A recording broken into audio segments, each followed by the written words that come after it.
तारिका phone क्यों नहीं उठा रही? तारिका प्लीज फोन उठाओ। डॉक्टर सालुंखे को फोन करता हूं।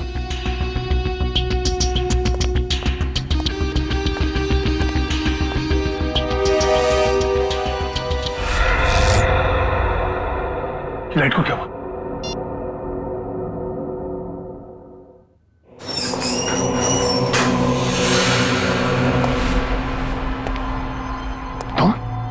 तुम यहाँ क्या कर रहे हो?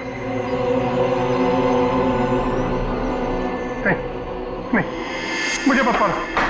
मैं किसी को तुम्हारे बारे में नहीं बताऊंगा। 4 घंटे हो गए, तारिका का कुछ पता नहीं चल रहा है।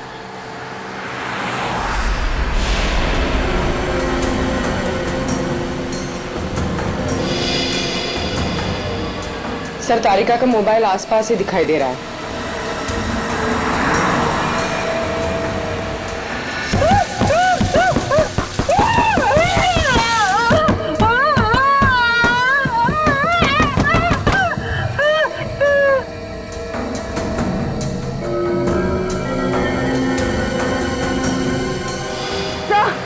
एक मिनट सर, डॉक्टर तारिका की गाड़ी पीछे। काविन,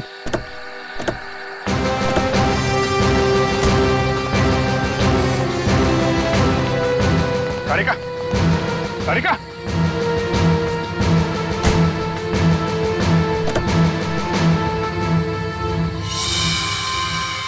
खून।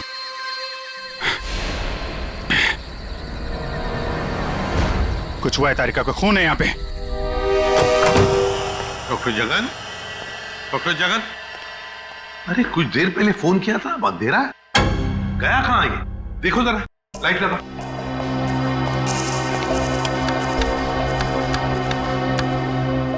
सर, स्विचेस सारे ऑन है। लगता है मेन स्विच ऑफ है। मेन स्विच ऑफ है? कमाल है।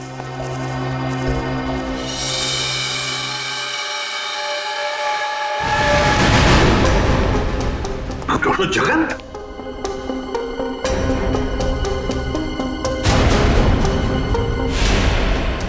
सर, ये तो मर चुके हैं। सर, कहीं ऐसा तो नहीं कि खूनी को पता चल गया हो कि डॉक्टर जगन हमें कुछ बताने वाले थे, इसलिए? कुछ समझ में नहीं आ रहा सर। पहले तारिका का गायब होना और अब जगन जी का खून। वही तो। तारिका, तारिका जी, डॉक्टर तारिका, तारिका!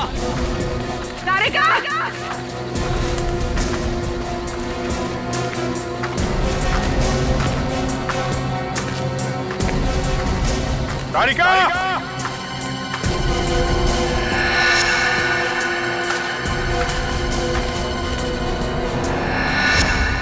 ओह, ये तारिका का ईयररिंग। ईयररिंग यहाँ पर? यहीं होगी। फोन लगा, फोन लगा।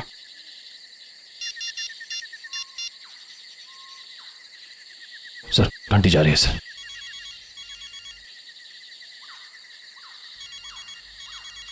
सर, उस तरफ। हाँ सर।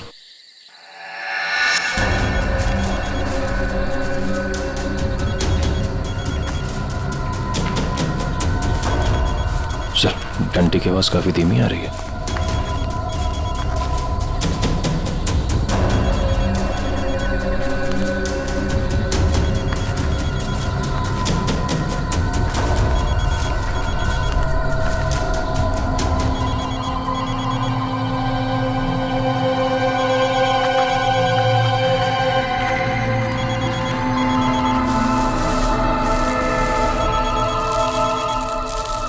सर, वो मिट्टी के नीचे दबा हुआ है। वो नहीं, डॉक्टर तारिका नीचे है। जल्दी खोलो इसको।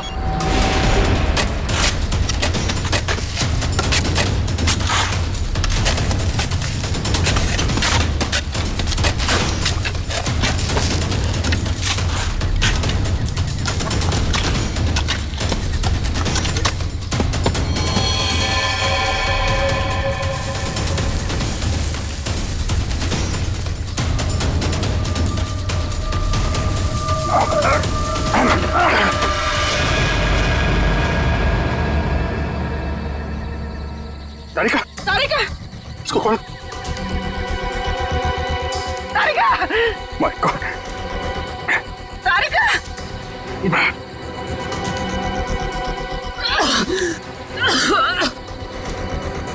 तारिका तुम ठीक हो?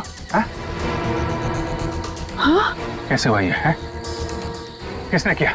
कौन थे वो लोग? रिपोर्ट्स थे,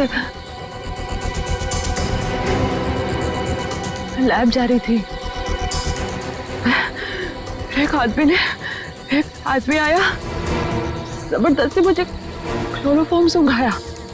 मैंने अपने आप को छुपाने की कोशिश की और मुझे किसी ने मुझे जोर से सर पे मारा।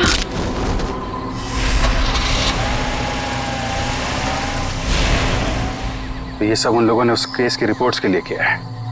इस केस ने हमें 3 दिन से उलझा रखा है। समंदर के अंदर बहता हुआ वो लकड़ी का टुकड़ा और उसके साथ वो आदमी की खोपड़ी। लगता है कोई बड़ी मछली फंसी है जाल में। खींच खींच। अरे ये तो कोई लकड़ी का टुकड़ा फंसा हुआ है जाल में। खींच, अरे जल्दी निकाल, नहीं तो जाल फट जाएगा। खींच।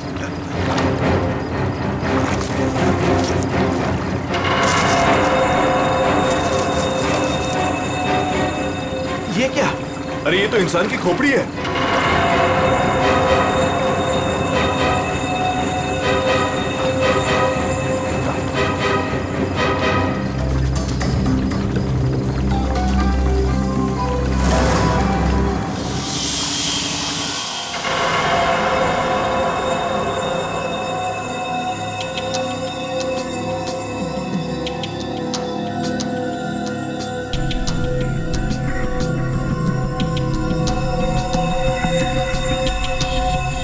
बस समुद्र में बहती हुई लकड़ी साधारण लकड़ियों से काफी अलग है, क्योंकि ये लकड़ी समुद्र के पानी में हजारों मील बहती हुई आई है, समुद्र के सारे जीवन को अपने आप में समेटे हुए। तो फिर साळुंखे, इस लकड़ी से हमें पता चल सकता है ना कि ये किस किस तरह के पानी में से बहकर आई और पानी की क्या खूबियां हैं। हाँ बॉस, इसीलिए मैंने प्रसिद्ध समुद्र विशेषज्ञ मरीन एक्सपर्ट डॉक्टर जगन को यहाँ पर बुलाया है। वो इस खोपड़ी और इस लकड़ी की जांच करके हमें बताएंगे कि इस खोपड़ी और लकड़ी पर समुद्र के पानी का क्या क्या और कितना कितना असर हुआ है।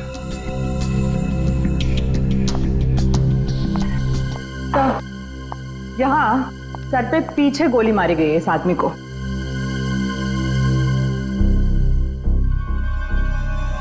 ये देखो बॉस, इस सुराग को देख करके लगता है काफी नजदीक से गोली मारी गई है। साळुंखे, क्या तू बता सकता है ये खोपड़ी कितने समय तक समुद्र में थी? बस ये जो काई हमें इस लकड़ी पर से मिली है, हाँ। ऐसी ही काई इस खोपड़ी की आंखों के चारों तरफ और आसपास भी है। ये काई हमें बताती है कि ये लकड़ी और ये खोपड़ी काफी बरसों से समुद्र में अपना डेरा जमाए हुए थी। फिर तो साळुंखे साहब ये भी पता चल जाएगा कि ये खोपड़ी समंदर के किस भाग में थी, और साथ ही साथ पक्के तौर पे ये भी पता चल जाएगा कि कितने समय तक थी। हाँ, पता चल सकता है।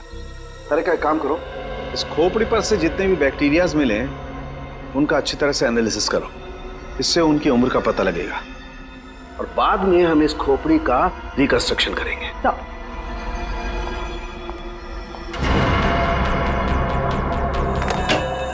सॉरी डॉक्टर साळुंखे, थोड़ा लेट हो गया। अरे यार, एनीवे कोई बात नहीं। बस ये है वो समुद्र से बहती हुई लकड़ी जिसके बारे में मैंने आपको बताया था। Please check it.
वाह सर, लकड़ी में से तेल निकलने लगा।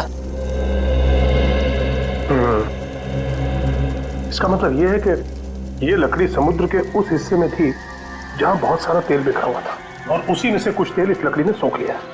सर पानी में इतना तेल के लकड़ी ने सोख लिया कैसे? कई बार ऐसा होता है ना कि कोई तेल से भरा हुआ जहाज अगर समुद्र में डूब जाए तो उस जगह समुद्र में तेल ही तेल हो जाएगा। शायद वैसा ही हुआ होगा। अब मैं ये लकड़ी जलाता हूँ। वो क्यों? दरअसल इस लकड़ी को जलाने से जो अलग अलग तरह की लपटें उठेंगी, उससे हमें समुद्र के अलग अलग हिस्सों में मिलने वाले रसायनों के बारे में पता चलेगा। हम उन रसायनों की फोटोग्राफ लैब को भेज देंगे। लैब हमें बताएगी कि ये लकड़ी कहां कहां से तैरती हुई यहां पहुंची, और अगर उन्हीं में से कोई रसायन खोपड़ी पर लगा हुआ मिला तो हमें यह भी पता चल जाएगा कि ये क्राइम कहां हुआ है।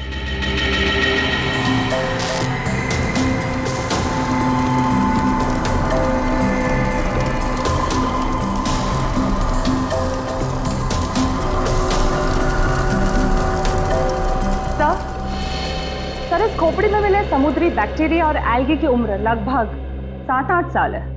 7-8 साल से समुद्र में? तो इसका एक ही मतलब है कि ये खोपड़ी जिस आदमी की है उसकी मौत समुद्र में 2005 में हुई है। 2005। उन रिपोर्ट से हमें पता चल सकता था वो खोपड़ी कहाँ थी, कहाँ से बह के आई थी। कोई तो है लेकिन जो ये नहीं चाहता कि सीआईडी इस केस की तह तक पहुंचे। किसी के चाहने या ना चाहने से सीआईडी नहीं रुकती।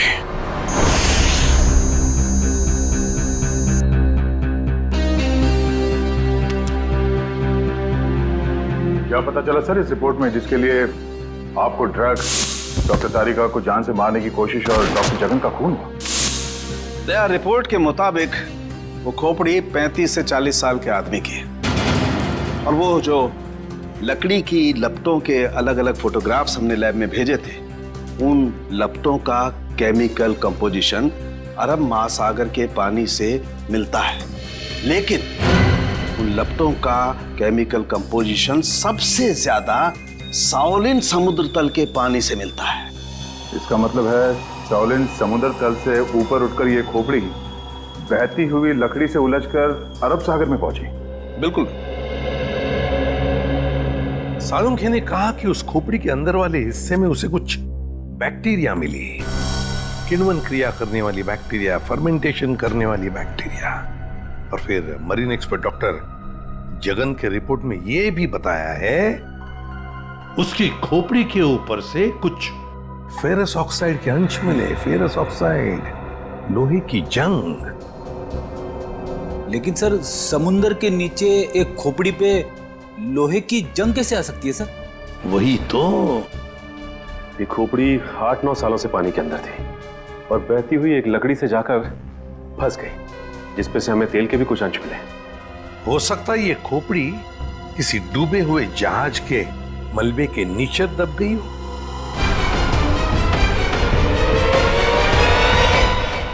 डूबा हुआ जहाज, पता लगाना पड़ेगा पिछले 7-8 सालों में उस समुद्री हिस्से में कोई जहाज डूबा था क्या? सर, ये है 1955 में सॉली बैकवाटर्स ऑफ अरेबियन सी में डूबी हुई शिप, जिसका नाम था मून बोट 15Y। ये शिप मुंबई में होने वाली एक विशाल प्रदर्शनी के लिए कुछ कीमती धरोहर, स्मारक, कुछ पुरानी पंडुलिपियां, स्क्रोल्स लेकर आ रही थी, और कुछ तकनीकी गड़बड़ी की वजह से डूब गई। जून 2005, करीबन 50 साल बाद हमारे सेंटर ने इस शिप की जांच का प्रोग्राम बनाया। फिर क्या हुआ? जांच सफल हुई? नहीं सर, क्योंकि उस जांच दल के 4 लोगों में से मेरे अलावा कोई वापस लौटा ही नहीं। क्या? नहीं लौटा मतलब ये कि तीनों गोताखोर आर्कियोलॉजिस्ट, मेहुल, अंतरा और रणवीर सर, उनमें से कोई भी पानी से बाहर ही नहीं आया।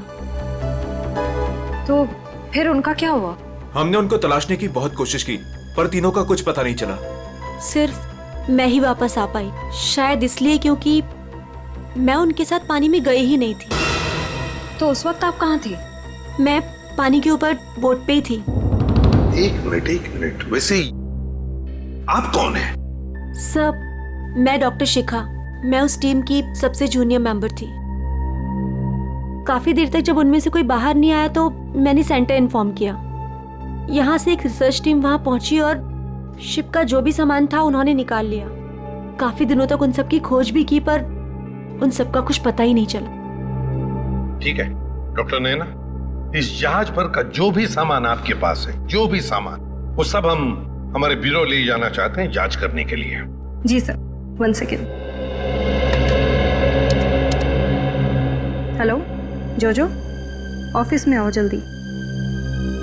जोजो कौन? सर इन्वेंट्री का इंचार्ज है। जो भी सामान हमारे पास आता है उसका रिकॉर्ड्स वो ही रखता है।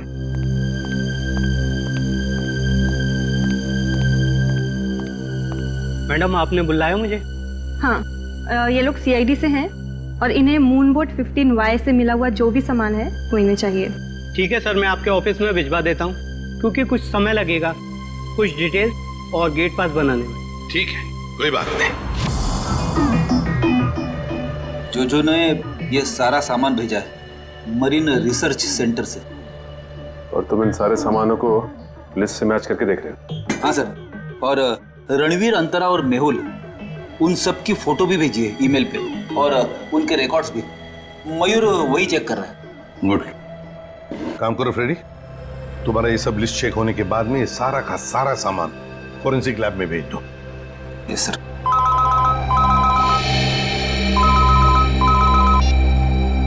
हाँ डॉक्टर तारिका, ओके ग्रेट, थैंक्स सर। उस खोपड़ी का रिकंस्ट्रक्शन हो गया है। डॉक्टर तारिका ने मेल भेजा फेस इंप्रेशन का।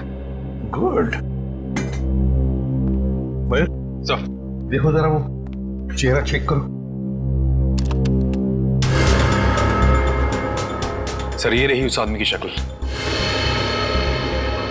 मयूर, अब रणवीर, मेहुल और अंतरा, इन तीनों के चेहरे दिखा। सर ये रहे सर। सर खोपड़ी से जो चेहरा बनाया गया है वो मरीन से गायब हुए किसी भी आदमी से मैच नहीं कर रहा। हाँ सचिन, मिल तो नहीं रहा है, फिर भी एक खोपड़ी पर जो चेहरा बना है ना, उसे मयूर हमारे रिकॉर्ड्स के साथ मैच करके देखो।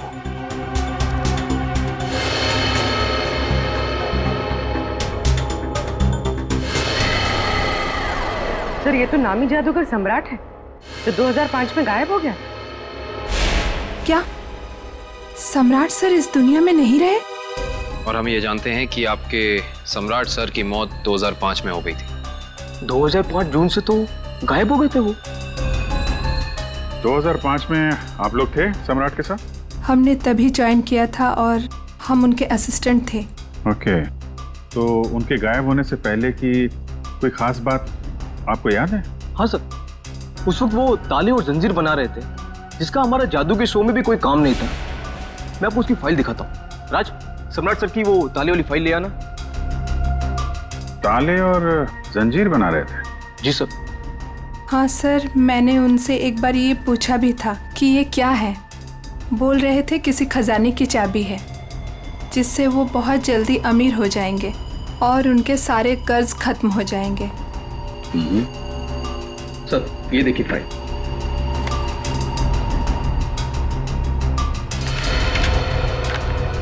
सर ये ताले जैसे दिखते नहीं हैं, लेकिन ये ताले ही हैं।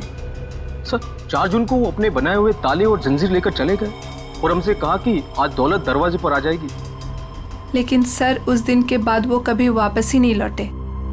तुम लोगों ने पता करने की कोशिश नहीं की? सर की थी। वो अपने पास कभी फोन भी नहीं रखते थे, कोई परिवार भी नहीं था उनका। हमने पुलिस में भी रिपोर्ट की थी मगर कुछ पता नहीं चला सर।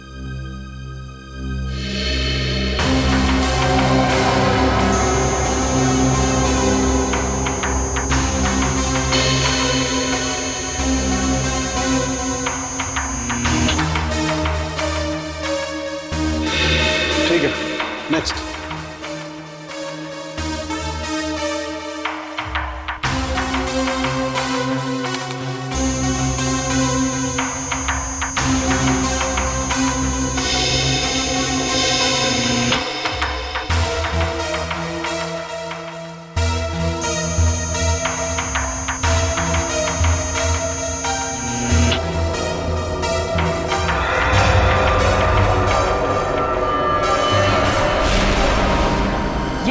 सकता है? फिर से स्कैन कर दे।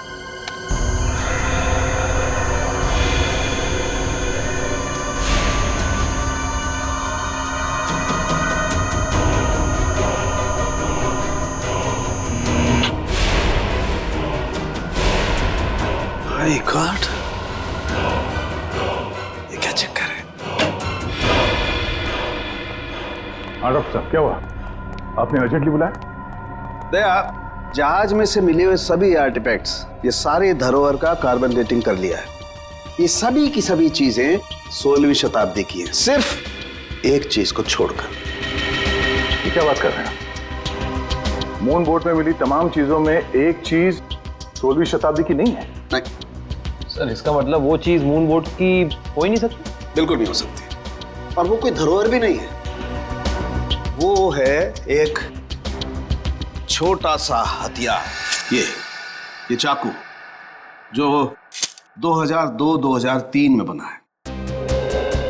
सर 1955 में ये जहाज डूबी थी और उसमें 10-12 साल पुराना हथियार का मिलना, इसका मतलब है कि समंदर के अंदर पड़ी ये मून बोट तो कुछ ना कुछ तो हुआ है। जब अंतरा, रणवीर और मेहुल गायब हुए थे 2005 में। और सर, सम्राट का भी वहां होना कोई इत्तेफाक तो नहीं हो सकता?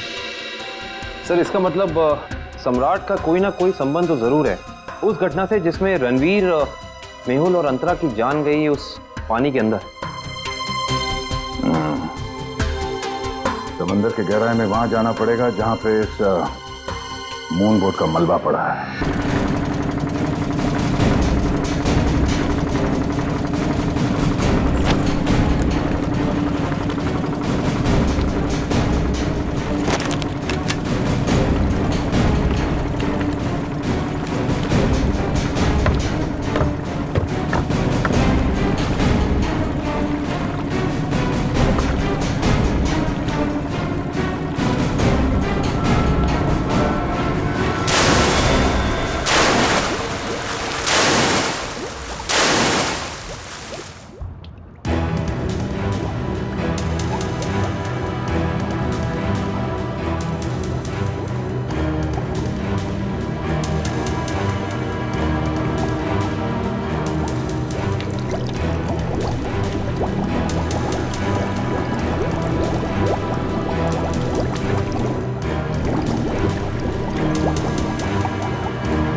ये जो दोनों कंकाल आप लोगों को बाद में मिले हैं ना, इनमें से ये कंकाल मेहुल का है और ये अंतरा का है।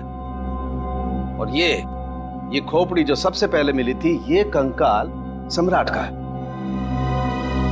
तो फिर रणवीर कहाँ गायब हो गया? अगर मेहुल, अंतरा और रणवीर पानी से वापस नहीं आए तो रणवीर कहाँ गया? उसकी तो लाश भी नहीं मिली हमें। सर कहीं ये सारा चक्कर रणवीर का तो नहीं हो सकता है काबिल। सर फिर सम्राट का क्या लेना देना इन तीनों से? यही तो पता लगाना है पूर्वी कि किसके कहने पे सम्राट वहां गया था, क्योंकि उसका बनाया हुआ लॉक मून बोर्ड की कंपार्टमेंट में लगा हुआ था, जो 2005 में बना था, और उसके बाद से वो गायब था। सर फिर तो शिखा से दोबारा पूछताछ करनी पड़ेगी। वो अकेली वापस लौट कर आई थी, वो भी जिंदा। सबसे पहले हमें मून बोट प्रोजेक्ट की वीडियो चाहिए, वो भी मरीन सेंटर को जानकारी दिए बिना, वरना उस वीडियोस के साथ छेड़छाड़ हो सकती है। और ये टेप आज रात ही चाहिए।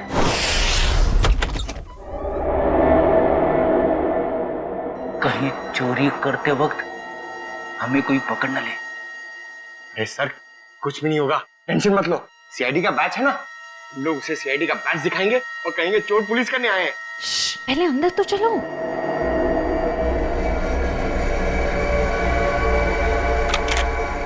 सर अंदर आर्काइव्स रूम में से कोई आवाज आ रही है। आप लोग जाओ, मैं आता हूँ। पंकज सुन, मरेंगे तो साथ में मरेंगे। चल आपको जाओ ना। सर वो देखिए, वहां पर कोई है।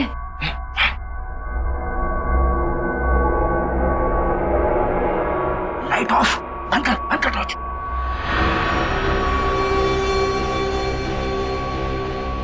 हमसे पहले कोई चोर आ गया टेप चुराने के लिए। एसीपी साहब ने हमसे कहा नहीं कि उन्होंने किसी और को भी टेप चुराने के लिए बोला है।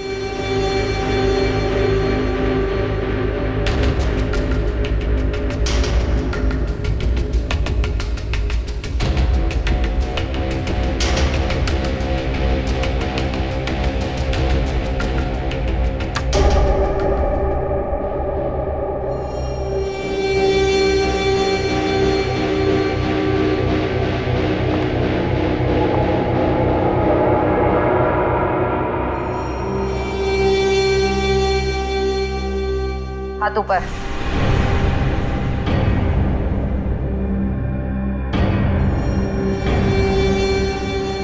कौन हो तुम?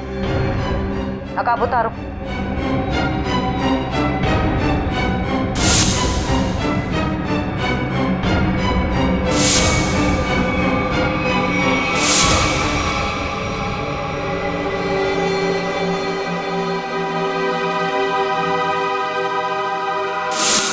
मैं डॉक्टर शिखा, मैं उस टीम की सबसे जूनियर मेंबर थी। शिखा तुम सब कौन हो?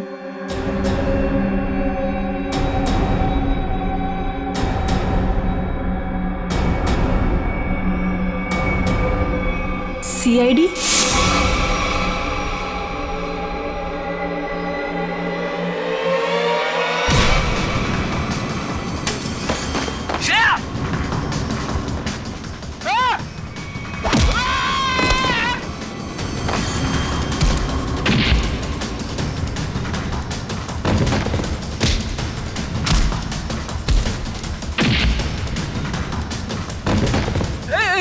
देखो मैं लड़कियों पे हाथ नहीं उठाता है?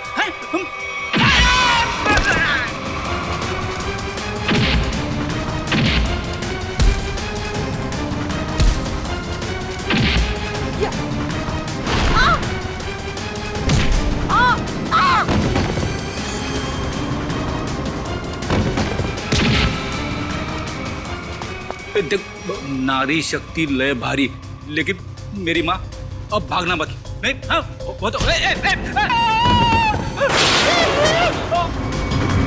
रुक जाओ।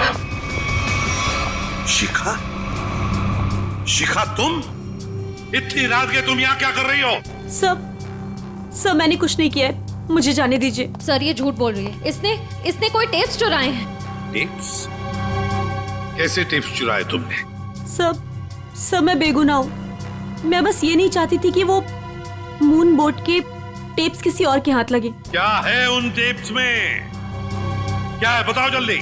सर वो उस टेप में सर मैं अपना काम कर रही थी, तभी मैंने देखा कि एक बोट सामने से आई और उसमें कुछ लोग थे।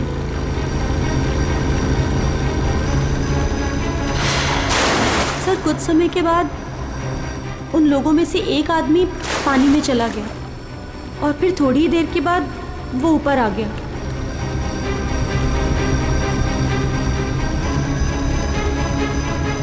और सर जैसे ही वो ऊपर आया, एक आदमी ने उस पर गोली चलाई और वो मर गया।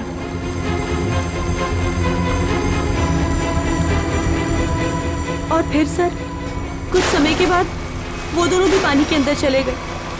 मैं डर गई थी सर, मुझे लगा कि उस खूनी ने मुझे भी देख लिया है और वो मुझे भी मार देगा।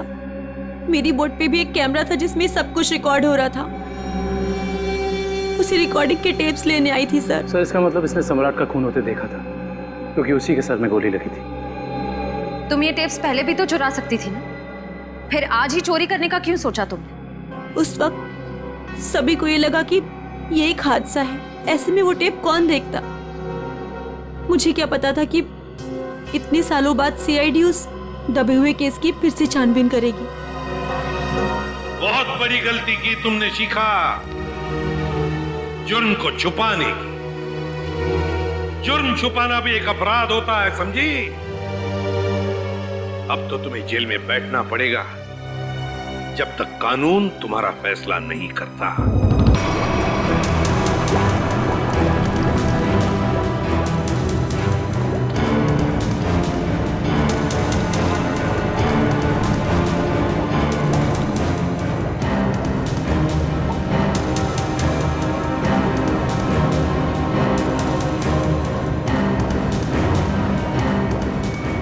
एक मिनट पॉज करो। सचिन, जो सामान हमारे पास मरीन सेंटर ने भेजा था उस डूबे हुए जहाज पर जो था वो, उसमें ये मेटल बॉक्स नहीं था, ये संदूक। हाँ सर, ना तो ये बॉक्स लिफ्ट में था और ना ही मरीन रिसर्च सेंटर से आया है। फिर कहीं ऐसा तो नहीं कि ये मरीन सेंटर वाले ये बॉक्स छिपा रहे हैं हमसे? ये भी तो हो सकता है सचिन कि ये बॉक्स मरीन रिसर्च सेंटर तक पहुंचा ही नहीं। सब फिर ये बॉक्स गया कहाँ और इसके अंदर था क्या? हो सकता है पूर्वी कि कीमती सामान हो इसमें, और ये सारा सामान 1955 में महाराष्ट्र के एक म्यूजियम में आने वाला था। म्यूजियम में? तो कहीं ये खून इस संदूक की वजह से तो नहीं हुए? पता लगाना पड़ेगा म्यूजियम से क्या था इस संदूक में। मुझे 1955 के कार्गो शिप्स की फाइल्स चाहिए।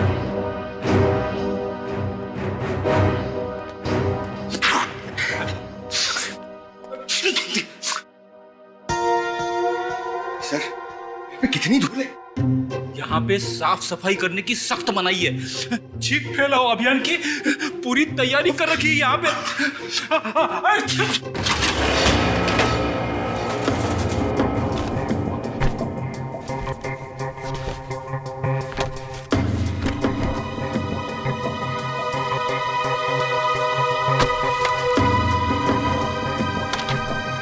सर ये रही वो फाइल, कार्गो शिप वाली।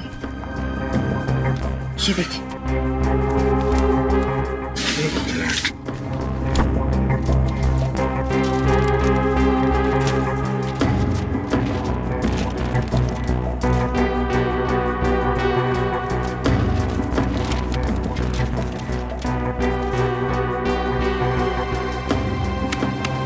ये देखो, मेटल चेस्ट, संदूक, मुगल जवाहरात से भरा हुआ संदूक 1955 की लिस्ट में है, लेकिन मरीन रिसर्च सेंटर के इन्वेंटरी में नहीं है। संदूक किसी ने पानी के अंदर से ही गायब कर दी। सर ये काम कौन कर सकता है? श्रेया, ये काम तो वही कर सकता है जो मरा नहीं। सर पानी में तो सम्राट, अंतरा, मेहुल और रणवीर गए थे। और सर इनमें से 3 के कंकाल तो मिल चुके हैं। सर हो सकता है कि रणवीर भी मर गया हो और उसकी लाश मछलियों ने खा ली हो, या फिर पानी की बहाव से उसकी लाश कहीं दूर बह गई हो। पंकज मान लिया कि ऐसा ही हुआ होगा, मगर संदूक का क्या? क्या वो जवाहिरात से भरा हुआ संदूक गायब हो गई? जरा सोचो, सम्राट, मेहुल, अंतरा, ये तीनों के तीनों उस जहाज में कैद थे। उनके कंकाल तो हमें मिल गए, मगर रणवीर का कुछ भी नहीं मिला। इतना सा निशान तक नहीं मिला रणवीर का।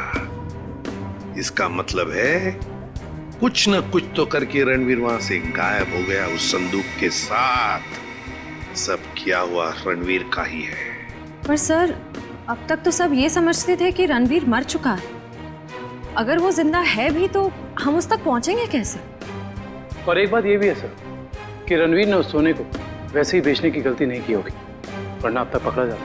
बिल्कुल, तो बस पता लगाना पड़ेगा 2005 के दरमियान ऐसे कितने जौहरी थे जो जवाहिरात, सोना चांदी गलाने का धंधा करते थे। ये रणवीर जरूर उन्हीं में से किसी एक के पास गया होगा। तो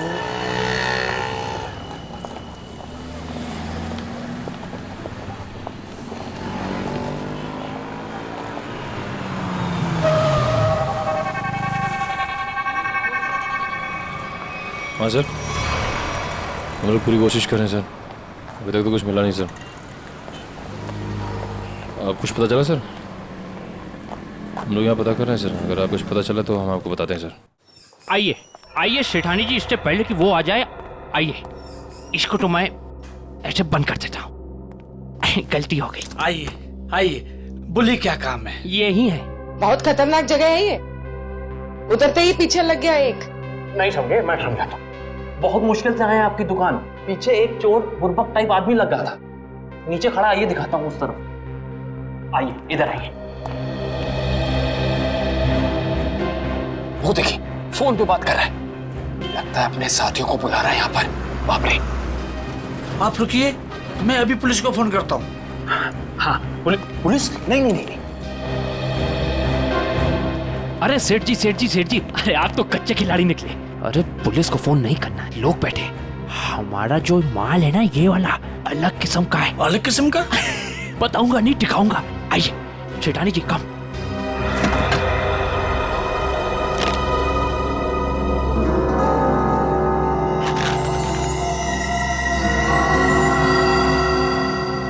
कैसा लगा? एकदम सही जगह पर आए आप।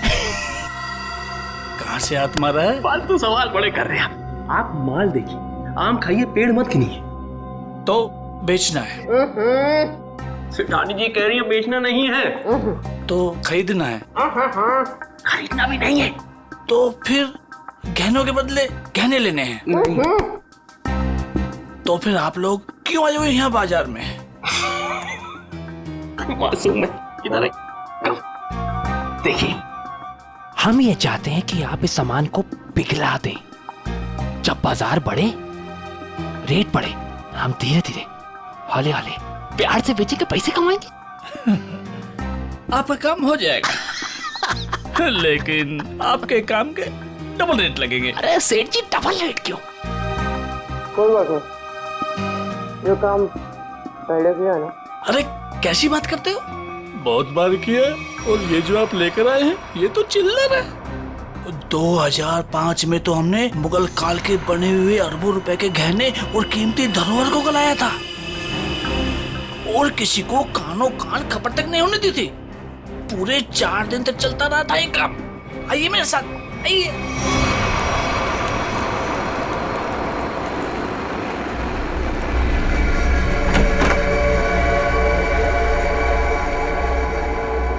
अरे चुन्नू, अरे सेठ लोगों का कुछ माल है, गलाना है इसको।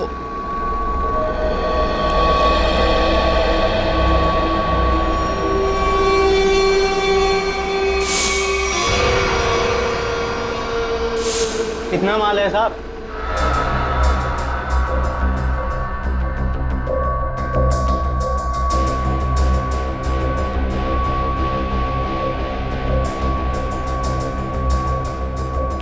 जोजो, तुम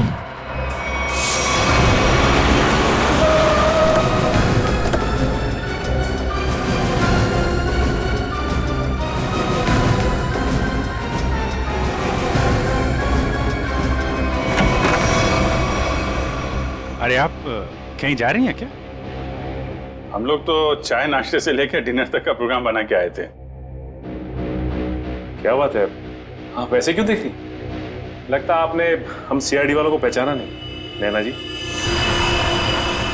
माफ करिए, आपके दोस्त जोजो हमारे साथ नहीं आए, लेकिन उन्होंने आपके यहाँ का पता दिया हमें। जोजो ने?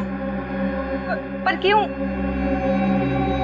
क्योंकि समंदर से निकली कीमती चीजें मरीन सेंटर से गायब करके बाजार में बेचता है वो, आपके साथ मिलके। मेरे साथ? क्या मजाक कर रहे हैं आप लोग? देखिए मैडम, आपका सारा कच्चा चिट्ठा हमारे पास है। बेहतर यही होगा कि आप खुद ही बता दीजिए। मैंने ही समंदर से मिले मुगल जवाहरात लिए थे। और कौन कौन मिला है तुम्हारे साथ इस काम में? कोई नहीं था सर। झूठ मत बोलो, 2005 में तुम मरीन सेंटर में थी ही नहीं, तो फिर मुगल जवाहरात तुम्हारे पास कैसे आए? मैंने कुछ लोगों को सेट किया था।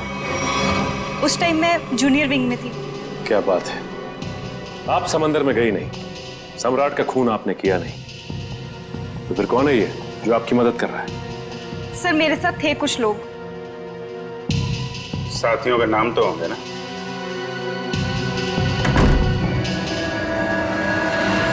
कौन अंदर? सर अंदर कोई नहीं सर। सर मैं अकेली हूँ सर, किसे देख रहे हैं सर?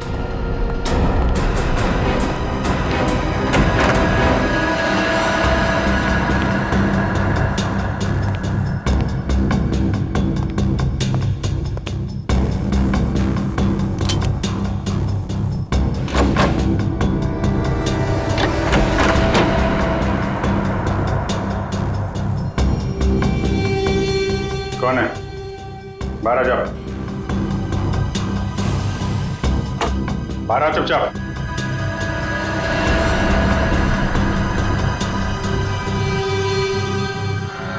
ओ, रणवीर। रणवीर? कौन रणवीर? 3 फोन करके इतने सालों से छुपा हुआ। सर मैं तो नैना का पति सिद्धांत हूँ।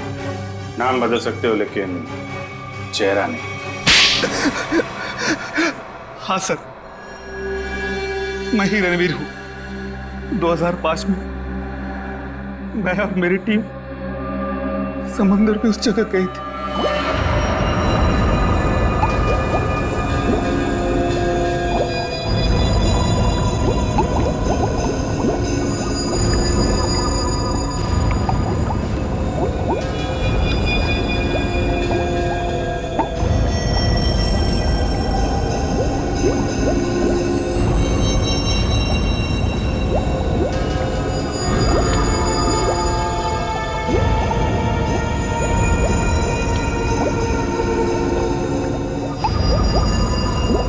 उस चेस्ट के बारे में सिर्फ मैं जानता था और कोई नहीं, इसलिए मैंने सम्राट के साथ मिलकर एक प्लान बनाया। सम्राट ने मेहुल और अंतरा को मार दिया और उनकी लाश बोट में छुपा दी। उसके बाद सम्राट को मेरे 2 आदमियों ने गोली मार दी और सर मैं चेस्ट लेकर पानी के रास्ते बाहर आ गया। सच्चाई को सामने आने में देर लग सकती है, लेकिन सच्चाई कभी छुपती नहीं। सम्राट को उसके किए की सजा तुमने दे दी, लेकिन तुम्हें सजा दिलाने के लिए सम्राट की खोपड़ी खुद पानी के बाहर आई। तुम दोनों को तुम्हारे किए की सजा कानून जरूर देगा, शायद फांसी होगी।